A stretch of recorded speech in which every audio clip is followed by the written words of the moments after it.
Thank you so much for welcoming me back. And, staying my friends, even though I wasn't around all the time. It's always been nice to have those touch points, the music family, Cody. I guess I'll start and just tell you a little bit about myself, and we'll see where this goes. So, born in Clinton, I started school out in Sayre. We had to move because my dad knows how to predict tornadoes, so he keeps building houses where they start. So our house was destroyed by a tornado, and we moved into another one, temporary, just until he could get another house put together, and the one he was putting together blew away too. So we decided not to let him pick houses anymore, and we stayed out here in Merritt. Went to school in Merritt. Not that Sayre is a big school, but Merritt was smaller. So transitioned from a big school to a small school in that context. Really enjoyed it. Had a very unique upbringing. My dad served and worked in the oil field, wasn't around all the time. So I think a lot of people sitting here in the front spent just as much time raising me as anybody else. The Highway Patrol also took a big hand in raising me. And, I appreciated it at the time. And then as I kind of grew up and left and was successful in life, I think I left here and was very successful at everything I attempted to do. Whatever I set my mind to be involved in, I was exceeded the standards of whatever unit or task that was. And I'd say most of the credit for me being able to do that is out here, for trying to keep me out of binds, working on a ranch and in the oil field. For those of you that don't know, they'll tell you that the military's hard, but it didn't really get that hard for me for a long time, because I was like, when's the hard part start? Because if you ever built a river gap in the middle of the winter, that's fairly hard. We don't usually do stuff like that in the military, so I kept waiting for it to get difficult. So I served that time in the Marine Corps, and then I got to the Army, volunteered to be a Green Beret, and life got difficult. I knew what Special Forces was, probably about as much as you do, and it's super cool. There's black helicopters, and you land and get after the enemy. So I became a Green Beret. I did not know that the Q course was a year and a half long. That's on me. I also didn't know that you have to learn a foreign language. It was news to me once I got there, but they were ready for people like me. They locked me in a room for 6 months, and I came out speaking Indonesian. Very useful throughout my career. I've been there once. As a Green Beret, I was very excited to go and serve my country in combat and be the tip of the spear. And I went through all that training. I was so excited to get to my unit, and I walked in and met my first sergeant major, and was not necessarily a young man by my military standards. Was fairly competent, and he liked the way I talked and the answers I gave him, and he said, I got a special team for you. And I was so excited. Like, I'm already in Special Forces. I'm going to a special team. And he opened a door, and there was an old man sitting on a swivel chair, working on a computer that was propped up on a bar stool. And he said, this is Chief Colbert. We're getting furniture in a week or two, and there's a lot of good guys that are going to come over here in the next year. I was like, next year? I didn't come over here to sit in an empty room for a year. And but the war was running full tilt at that time. We were actively deployed, the southern Philippines, Iraq, Afghanistan, several places in Africa. So it was not, in fact, 2 years. We started deploying about 6 months after I got there. But we were freshly manned and had some young guys, so we didn't go straight to combat. We took some other more unique missions. And so my first deployments were in the Philippines, and in Nepal, Thailand, and that was probably for the best. I really learned how to do my job a lot better. I got to know my team, and became a real Green Beret. I had the beret and I was walking around in it, but I actually learned what I was supposed to do other than hold that hat up. So about that time, 2013 now, we get sent to Afghanistan. And I'm pumped. My wife is less excited. And we get on the airplane, we fly in, and my team was designated as a VSO team, which is a Village Stability Operation. So each ODA is 12 men. They have some unique tasks and capabilities, and we hit the ground. Our purpose is to live in the village. We keep the Taliban out of the village. At night, we go fight them, and during the daytime, we try to improve the life of that village. We train police officers and taught the police officers that it's considered rude in Western culture to steal from people as a police officer. It's kind of a conflict in interest. They thought that was probably a good point. Thoughtful and glad that we pointed that out. Dug wells, provided them the best medical care that we could. And sometimes that was me, and that was unfortunate for those members of the village. I apologize. But that was never my interest. But it was very neat. And then at night, we would go get after the Taliban. And for me, that was very exciting. Remember my boss was like, hey, we got all these things going on. Come up with a plan and go get after the Taliban. I was like how? He's like, go get them. I was like, okay. Like, what do you in particular mean? He's like, well, figure out what they would hate and then go do that. And I'll let you, do that for a little bit. And if it's really off base, we'll come back and I'll figure something out for you. So I was like, well, I think they'd hate this, and I went and did it. And sometimes they hated it a lot, and sometimes they didn't mind so much. But for me, as a young man, E6, I got to really do a lot of different things as a Green Beret, and some pretty heady stuff. Sometimes, being in charge of several hundred Afghans and keeping them all pointed in the right direction is a pretty unique experience for an E6 in the Army. We're going through this. I'm having the time of my life. Every day is a new, exciting adventure, and got in a lot of binds. And anyway, my boss flies back in, and he comes looking for me, and I'm not even nervous at all because I know that he's about to tell me, good job about something, because I've just been crushing it. And he walks up and he said, I got two choices for you. You can pick one. You get 10% of the vote and I get 90% of the vote, but I want to hear what you have to say. And he said, you can go home next week, or you can stay here and work for me in the company headquarters. And no Green Beret goes to selection or the Q course to do either of those jobs. So that was, in my mind, punishment. But I figured if I work for him in the company headquarters, I'm still in Afghanistan. I'm still doing a job involved in this mission, and that's what I want. That's what I joined, and that's why I'm here, and that's what I'm going to do. So I said, I'll work on the company headquarters. He said, okay, good. Pack your stuff, and you're not going to have a beard no more. And I was like, well, we'll see. I'm pretty partial to it. And he's like, well, yeah, we will see, because you don't get a beard anymore. And it's a little joke between him and I. I shaved my beard off, and I put it in a Ziploc bag, and I kept it in my pocket.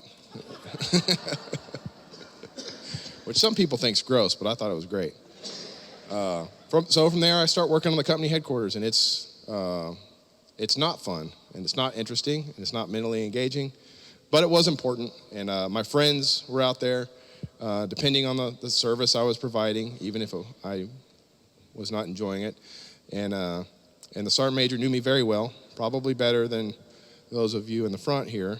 And he checked where I was every night, actually every couple hours.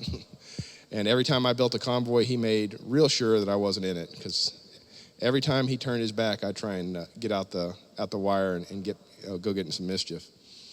At this point, we're kind of thinking about closing our camp down. U.S. government decided that we're winning, and it's time for us to leave that particular part of Afghanistan. Unfortunately for us, the Taliban also heard through the grapevine that we were going to close that camp, and they thought it would be a really good idea if they could come in and attack that camp, kill as many U.S. soldiers as possible, knowing that we were going to close anyway, and then they could take credit for running us out of town. They started this by shelling the camp every day for about 3 weeks, we kind of thought they were just harassing us and to keep us from working. I don't know if you've ever worked on a tractor or changed the oil, but if something explodes while you're doing it, it's distracting. It makes a lot of people nervous. But we think that's the worst of it. But what they were actually doing was watching the camp, seeing how everybody reacted. And then we had Afghan workers on the camp that had been infiltrated by the Taliban, and they were recording every important piece of infrastructure on the camp and where all the soldiers would seek shelter during these attacks, and made really good maps. And every fighter I killed had a beautifully hand-drawn map that was very easy to read and understand, and had the camp laid out. And I actually learned about some stuff on the camp I didn't know about, like where we had an MWR tent that had video games in it, and they thought that was a pretty good place that you might want to check out, which it was. I think we went there for different purposes, though. Anyway, I'm hanging out with a buddy of mine. He's the medic for the company headquarters.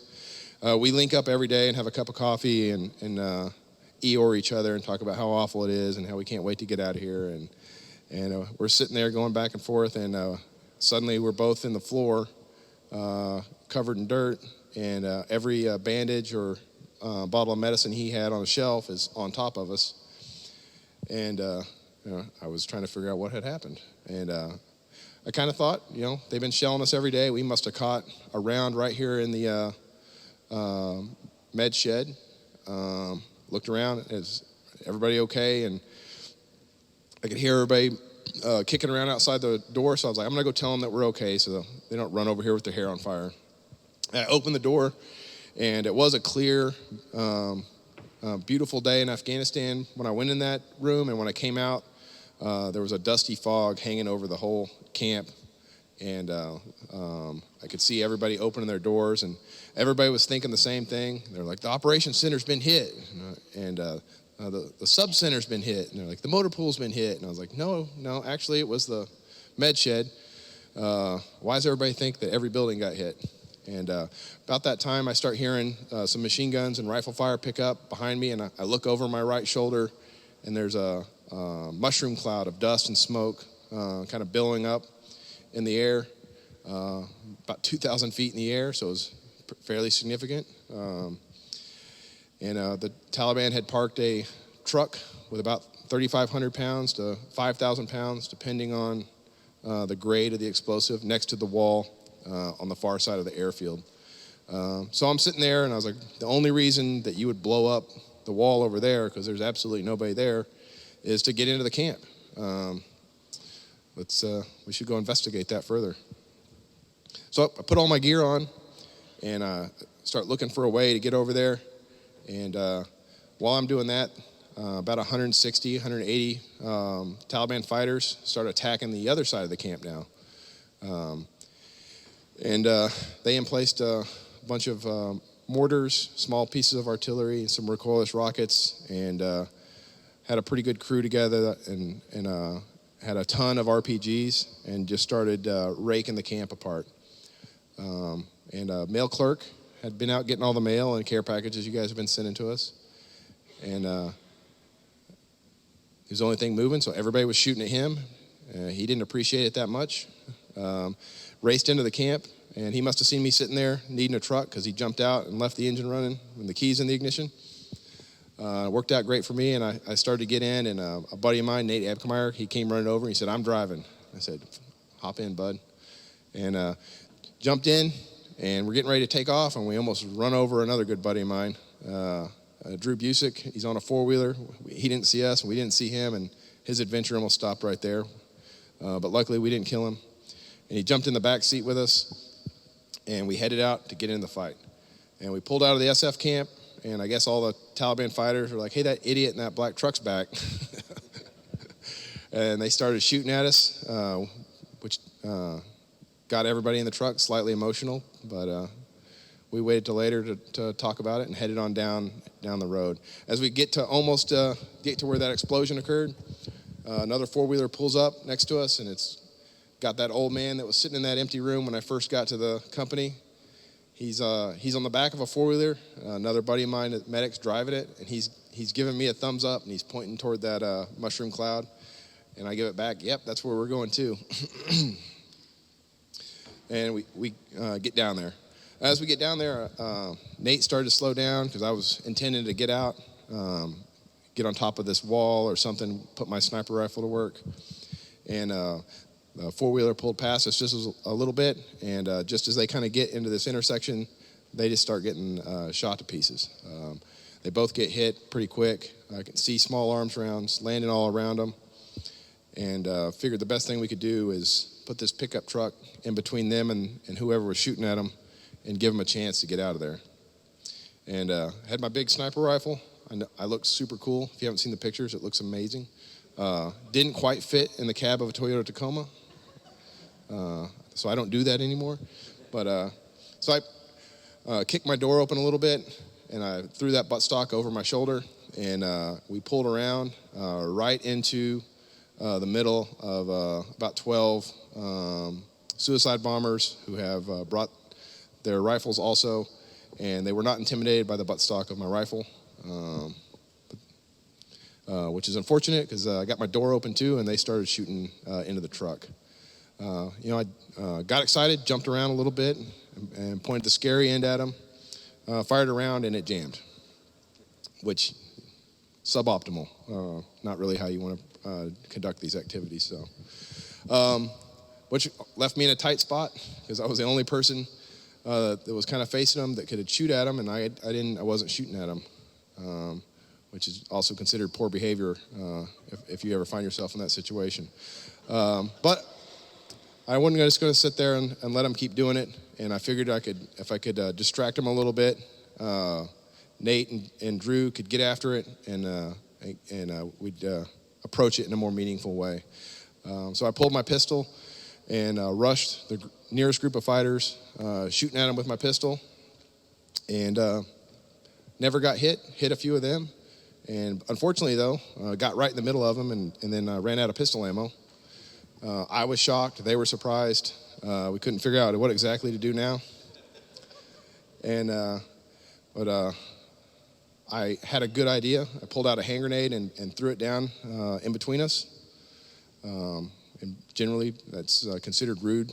And most people know that you no longer wish to engage in conversation with them. And anyway, went to work on my rifle, and there was a nearest fighter I'd hit, and he was wounded, and he was laying right next to that grenade. And instead of trying to get away from it or bat it away, he just picked me up with his sights and started shooting at me as I pulled back behind this water tank. Unfortunately, this water tank was empty. They stop bullets better when they're full. So I'm sitting there working on my gun, and I can hear these bullets ticking through this plastic and little pieces of white plastic falling down, and I'm working on my gun, and I get it fixed. And as I send that bolt home, the grenade detonates. If you're in the professional arms, that's the coolest part of the story, because I fixed my rifle in 3 to 5 seconds. So says the manufacturer of hand grenades for the Army.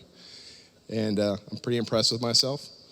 Anyway, get up, and there's nobody out there now, and I'm trying to figure out what to do, and I start hearing snap, pop, and there's dirt running down the back of my neck, which I really hate. And I look out, and there's a fighter laying in the prone, just taking his time, holding and squeezing and sending him right in, and he's trying to shoot me in the head, and he's just missing by about 4 inches. And I dropped to a knee. I was a lot better at that than he was. I held the center on his neck, pulled the trigger, and he vaporized off the earth, which scared me, because usually people don't explode when you shoot them. Trying to figure out what was going on. I thought maybe a tank or something had come out on the airfield with us, but it was just me and him out there.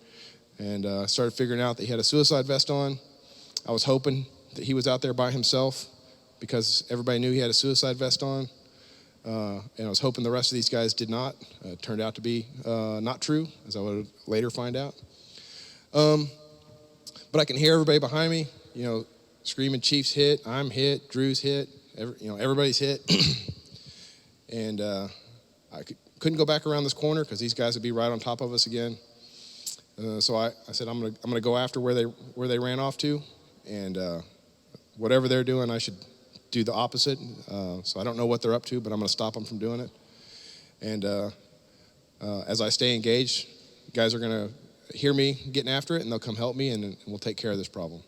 So I start walking down to where they last were, and I get about halfway to them, and about 5 of them hang rifles out and start shooting at me. So I start shooting back, but sniper rifles do a lot of things good.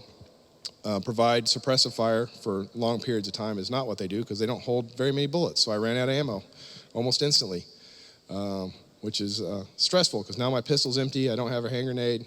I have a really sharp knife, but I usually use it for other things. So I go to reload my rifle. As I'm reloading, the nearest fighter to me saw it. He threw his rifle into his sling. He screamed, Al Akbar, and sprinted to me while I was reloading. Unfortunately for him and good for me, I practiced reloading that rifle probably 8,000 times, and I can do it in my sleep or upside down. And threw a mag in, sent the bolt home, pulled the trigger, and detonated his vest. But he did get really close, and I got blown off my feet into a wall, which hurts, and took me a little bit to figure out why my bedroom had so many rocks and sand in it. And when I look around and realize I'm not in bed, and I'm in a street in Afghanistan. As I'm laying there, I start hearing that snap thump, and the rocks in front of me are starting to jump around, which is peculiar. But as I look up, there's a fighter, his left cover, and he's walking down on me. And he's just looking over the top of his rifle, squeezing rounds off. But because he wasn't using his sights and wanted to look at me, I guess, he was missing, hitting about 10 inches below all the parts of me that I care about. And I jerked my rifle up, hammered down, folded him up, got back to my feet, started engaging his buddies behind him, and ran out of ammunition again. And though I am very confident in my skills to reload, I decided that I'm not going to do that again here. And I ran back toward the corner where I started, reloading. As I'm rounding that corner, I crashed right into Drew. Now, Drew is fairly upset at this point, because the whole point of him getting in the truck is to avoid getting shot up. And while miraculous that I have not yet been shot, every time they were shooting at me when I was leaving that truck, they were hitting Drew. And to add to it, a stray round has hit the child safety locks on the truck, and now he can't get out either. So while we're sitting there, him and Nate are catching every round that went around me, and he can't get out of the back of the truck because he's locked up. But he sorted it out, and he ran to where he saw me last going down that alley. And I said, Drew, I know right where they're at. Let's go get them. And he said, all right, let's go get them. So we headed back down that alley together. We get most of the way there, and he kind of looked like he was going to walk over this last fella I killed. And his vest is kind of just sitting there smoking. And I said, hey, Drew, don't go anywhere near the bodies. They're wearing suicide vests. Which got his attention. He looked over and he's like, what? While we were contemplating that, the vest went low order. So it didn't explode, but it burned. And it burned vigorously. And explosives burn a little bit better than gasoline and road flares. So it was a blowtorch about 20 feet tall, which caused Drew to move over to my side of the road. We called it the safe side of the road at that point. And I don't know if that was the plan or if they just decided it was a good idea, but his buddies that were with him just started pelting us with hand grenades. So the whole little alley we're in just starts exploding, and Drew and I end up behind this generator junction panel. It's almost big enough for both of us, but not quite. So we're shooting back and using the cover as best we can, but every time one of us moves, it bumps the other person out from behind it, which gets everybody excited when they're not behind the box. So we're going back and forth at this, and I feel something hit me, the top of the chest, just below my throat. And I look down. I have a little admin pouch there where I keep my notebook and my chewing gum and stuff like that. But right now there's a hand grenade in it. And it's the worst kind of hand grenade because it doesn't have a pin in it. And I don't collect souvenirs, so I got rid of it just as fast as I could. And while I was flicking it away, I felt something hit me in the back of the knee, and I looked down, and it's another one. So Drew and I didn't, generally during operations, we, pick who's going to be in charge. That way, we don't countermand each other's orders or do the same thing at the same time. Drew and I hadn't made a plan yet, so we both think that we're in charge of kicking the hand grenade somewhere else, but instead we're just kicking it back and forth in there. Neither one of us wanted to be in there with it, but we managed to boot her out of there. And Drew grabbed me, and he said, hey, we got to get out of here. They're going to kill us. And he's a pretty smart guy. I tend to listen to him. So we headed out of there. We got a little bit away from that box, and we both got blown down. And I was climbing off of him. We get up, and run down to that corner, and bump into Chief Colbert. And the last time I seen him, he'd arced back and hit the ground and hadn't moved. So I'm very excited that he's up walking around because I knew that he was either dead or at least grievously wounded, but he's not. He tells a story. He says he got shot in the upper thigh, but I've seen the wound. It is not the upper thigh. That's not how I would describe that injury. It's the buttocks. But he's a private man, so don't bring it up if you ever meet him. But so we tell him the same thing. Hey, Chief, they're right down here. Let's go get them. And he goes, he's a big, thick, old grumpy guy. And he's like, all right, let's go get him. And I start trying to reload again. I start pawing around at my kit, and I can't find a magazine. And I look down, and it's because I don't have any magazines. I keep running out of ammo, so I'm gonna check and just see what I'm running around with here. So I pull my magazine out, and I got 1 round. But it's not as bad as it sounds because there's still one in the chamber, so I've got 2 rounds. I holler at Chief. I'm like, Chief, you got to take point. I can't go first. I don't have any ammo. And I hear him. He's like, what? Like, Chief, I only got 1 bullet. You got to walk point, but don't worry, I'll cover you. And he responded to me. He's like, oh, I know what you're playing. You're just going to get me shot up more so you can stay pretty. And I was like, well, that's my plan now. But anyway, so he limps up in front of me and starts easing around this corner. And you can't have a good war story without a Navy SEAL, so we had a Navy SEAL that was there. He showed up. He'll tell you all about it if you meet him. But he hops in behind Drew, and we start going down this corner again. And then a young soldier from the 10th Mountain by the name of Mike Ollis was all the way across camp in the MWR tent. He's heard the gunfight and sprinted about 1,100 meters across the camp. Showed up in a T-shirt with a rifle. And I'm looking back, and I see this little fellow, young guy, and he's like, hey, can I come with you? I was like, if you want to, come on. And we ease around that corner and get down to the end. And, there's still artillery going off. I don't make it sound like a peaceful lane, but nobody's shooting at us, and there's no hand grenades here. And Chief made the tragic error of uttering aloud in the presence of the enemy, I think you got them all. And since you've never met somebody from the Taliban, they have impeccable comedic timing. As soon as he'd uttered it, one of them sat up, bounced past us 2 hand grenades, and detonated his suicide vest. So everybody ran all over the place, anywhere but where that stuff was going on. And anyway, a grenade came near me, and at this point, they probably should have put me in a corner and taken my things away, but I was like, oh, another one of these. I was like, oh yeah, I don't have iPro on. I better not look at it. So I just kind of looked away as it detonated. And, they say God takes care of drunks and fools, and I qualify as both. So I didn't nothing hit me. But I'm sitting there contemplating that and looking around to figure out what we're going to do, and I start hearing rifle fire behind me again. I turn around and see a fighter has run all the way around this little block we're on and walked up behind us and started shooting the guys in the rear, Mike in the back. Drew and I turned around, fired the rest of my ammunition and some of Drew's.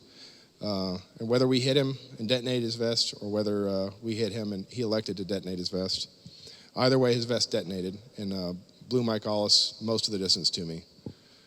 At this point, I've transitioned to my pocket knife, and I'm looking around, And I was clear-headed enough to realize that probably knife fighting guys in suicide vests is not the optimal way to spend my time. So I ran over and grabbed Mike Ollis and drug him back into a corner and went after treating him and trying to stabilize him as best I could. We got him to a hospital right after that because this entire thing happened on a base. Unfortunately, he succumbed to his injuries there, but was also recognized and received the Distinguished Service Cross for his actions that day. After that, I had a cup of coffee.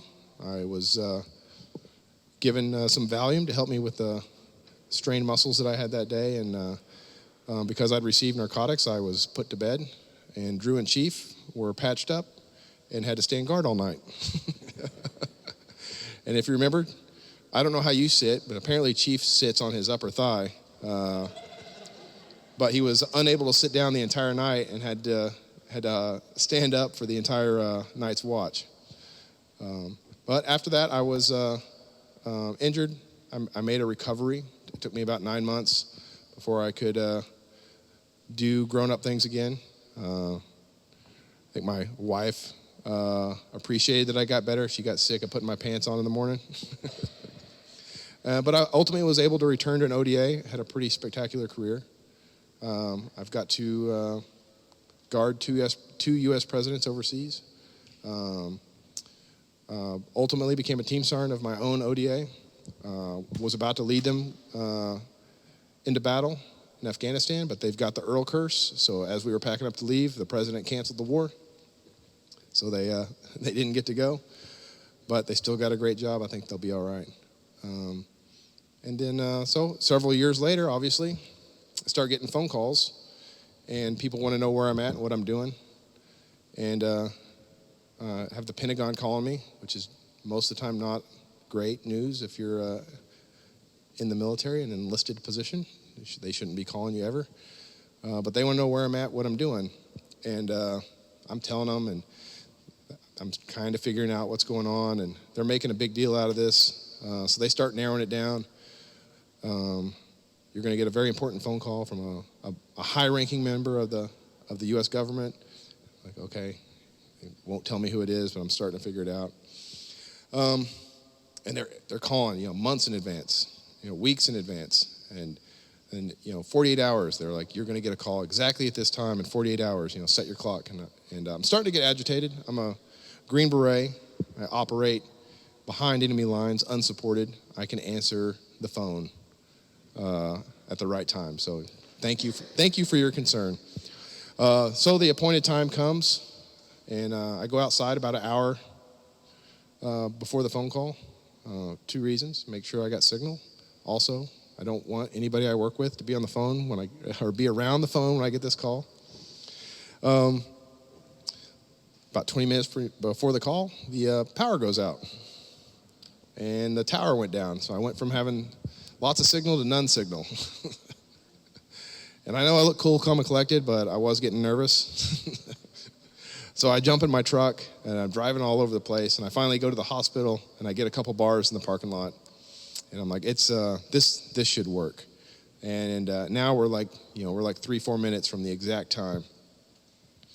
And at exactly 1400, the phone rings and goes straight to voicemail. So something about the network being down, it didn't give me the option to answer. And I was like, whew, pretty sure I just sent the President of the United States to voicemail. And I'm just, I'm having a small panic attack, and I'm just imagining, he's looking up, like what's going on, and the cascading doo-doo storm that's rolling toward me, and how long it's going to take for it to get to where I'm at. So the only thing I could think of was call back. That's what you do, right? So I called him back. The operator answered, and he said, White House. And he said, I missed a call from this number. And he said, sir, I'm sure you're being spoofed. And I said,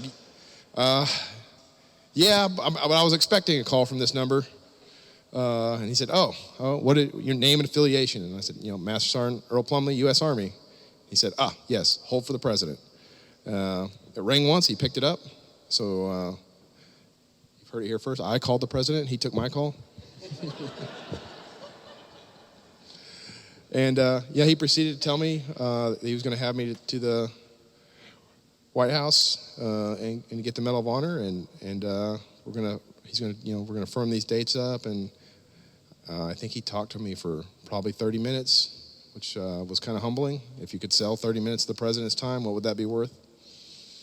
And obviously, I'm pretty comfortable talking, and I was trying to carry my weight with the president, and made some jokes that he thought were pretty funny. He said, "Hey, I don't want everybody to miss this," and put me on speakerphone. He said, "I'm putting you on speakerphone. I don't want to be rude, so I'm going to introduce, the room, but I want him to hear the rest of this conversation." And he introduced the Secretary of Defense, the Secretary of the Army, the Chief of Staff of the Army, and which that's not my boss. It's not my boss's boss. That's my boss's boss's boss's boss. So I got a little less funny. But I carried my weight, and get off the phone with the president, and I get on the horn with the staff, and they're like, "Hey, here's the deal. We don't really know when this is going to be, but we're going to propose these dates, and we'll be in touch. What we need from you is, and if you have trouble with this, let me know, but you should be fine. Don't be deploying. Don't leave the country. And don't go into a training environment where you're unavailable." And I said, "Yes, ma'am." Hung that phone up, instantly went to the airport, left the country. And this is during the height of COVID, and I had most of the paperwork you would need to enter the country of Kuwait with. Their customs are pretty sharp. They spotted it right off, and they said, "Hey, you can't enter the country until you get a certain document." And I was like, "Crap, I don't have that document." Anyway, I called. They said, "You can stay in the hotel here in the airport, but we're taking your passport. You can leave anytime you want, but you can't enter until you get this little letter." So I called and explained the situation to some major. He explained it badly. And said I was being detained by the Kuwaiti government, which got everybody very excited. So the ambassador for the United States to Kuwait decided that was fairly important. Contacted the Kuwaiti government, said, "I want to know, why are you detaining Earl Plumlee?" And they said, "We don't know who Earl Plumlee is, and we don't have him." And instead of just calling me back and figuring out what the real problem is, they assumed he's definitely in a black site, and he's being held by the Kuwaitis, and they won't even admit it. Which, in the special operations community, causes everybody to panic. So I was contacted at some point by my sergeant major, and he said, "Hey, obviously you have your phone. Where are you?" And I was like, "I'm in the holiday in Abu Dhabi in Kuwait." He said, "Are you detained?" And I was like, "No, they won't let me in the country." And so I'm a day late for the meeting, but I should be getting in tomorrow. And he's like, "Oh, we're past that." The SOCOM commander has called down here looking for you, and they want to know why you're out of the country and why you're being detained in Kuwait. It's like, so walk out of this room right now, get your credit card, buy a flight anywhere but Kuwait, and then buy the next flight after that back to the United States. So that was my one little chance to go play. I ruined it. And Tony Bell probably called and told, "I told you guys keep an eye on him." But thank you so much for welcoming me back. I didn't realize how emotional this was going to be. I've been getting tingles across my arms and getting choked up the entire day just driving around here and seeing the town and seeing where I grew up. Took the colonel on the drag. He wasn't impressed, and I was like, "Well, come back tonight. It's not it's not really going down right now."